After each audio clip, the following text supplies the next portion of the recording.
फौजी अदालतों में सिविलियंस का ट्रायल हो सकता है, सुप्रीम कोर्ट ने इजाजत दे दी। फौजी अदालतों में ट्रायल का हतमी फैसला सुप्रीम कोर्ट के फैसले से मशरूत होगा।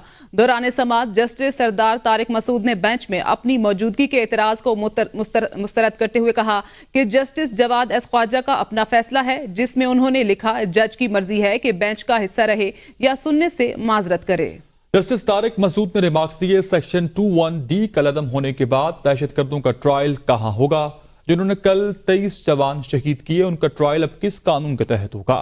बिशारत राजा इस हवाले से मजीद रिपोर्ट करेंगे। जस्टिस सरदार तारिक मसूद की सरबराही में 6 रुकनी लार्जर बेंच ने समाअत की। वजारत दफा के वकील ख्वाजा हारिस ने कहा, आर्मी एक्ट की शिक्के आइन के किस शिक के तहत गैर आइनी है, इस बारे में कुछ नहीं लिखा गया। जस्टिस मोहम्मद अली मजहर ने इस्तफसार किया कि शफाफ ट्रायल के बारे में आपकी क्या राय है? आप मिलिट्री कोर्ट में फेयर ट्रायल को यकीनी कैसे बनाएंगे? ख्वाजा हारिस ने कहा, सिविलियंस में कलभूषण यादव जैसे लोग भी आते हैं, सिविलियंस से मुतालिक दफात को कलअदम नहीं किया जा सकता। सरदार लतीफ खोसा ने हुक्म इम्तना की मुखालफत करते हुए कहा कि जिन जजिस ने मिलिट्री कोर्ट्स वाला फैसला दिया वो भी इसी अदालत के जज हैं। जस्टिस सरदार तारिक मसूद ने इस्तफसार किया कि सेक्शन 21D कल अदम होने के बाद दहशतगर्दों का ट्रायल कहाँ होगा, जिन्होंने कल 23 जवान शहीद किए, इनका ट्रायल अब किस कानून के तहत होगा? अटॉर्नी जनरल ने मिलिट्री कोर्ट्स में ट्रायल चलाने की मशरूत इजाजत देने की इस्तदा की, जिसको अदालत ने मंजूर कर लिया। 6 रुकनी बेंच ने 5-1 के तनासब से फैसला दिया। जस्टिस मुसरत हलाली ने फैसले से इख्तलाफ किया।